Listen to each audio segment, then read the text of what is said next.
সম্প্রতি বিনোদন জগতের অপ্রকাশিত ও অস্বস্তিকর বাস্তবতা নিয়ে মুখ খুলেছেন ভারতীয় অভিনেত্রী ও নির্মাতা মালতী চাহার। বিগ বস ১৯-এ অংশগ্রহণের মাধ্যমে ব্যাপক পরিচিতি পাওয়ার পর এবার কাস্টিং কাউচ সংক্রান্ত ভয়ঙ্কর অভিজ্ঞতা শেয়ার করে আলোচনায় এসেছেন তিনি।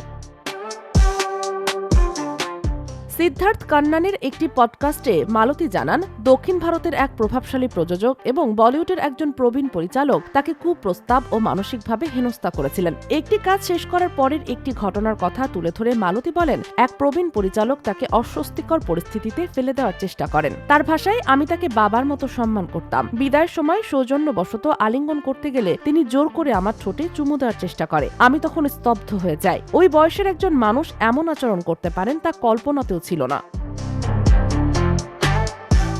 ক্যারিয়ারের শুরুর দিকে অভিজ্ঞতা স্মরণ করে মালতী আরও জানান, দক্ষিণ ভারতের এক নামকরা প্রযোজকের সিনেমার জন্য অডিশনে গিয়েছিলেন তিনি। অডিশন ও চিত্রনাট্য শোনার পর তাকে হোটেলের একটি কক্ষে এসে দেখা করতে বলা হয়। মালতী সেখানে যেতে অস্বীকৃতি জানালে সে প্রযোজক ফোন করে ইন্ডাস্ট্রির কাজের বাস্তবতা বোঝানোর ইঙ্গিত দেন। মালতী স্পষ্ট ভাষায় সেই প্রস্তাব প্রত্যাখ্যান করেন এবং কাজ হারানোর ভয়েও নিজের অবস্থান থেকে সরে আসেননি।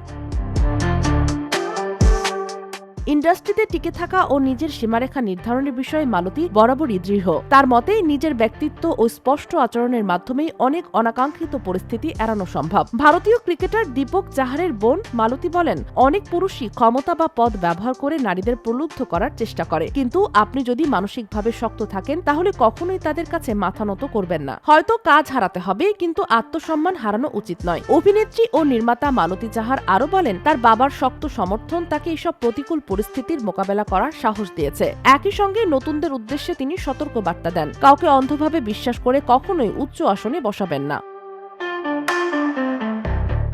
Sheikh Masuma, daily hour, Bangladesh.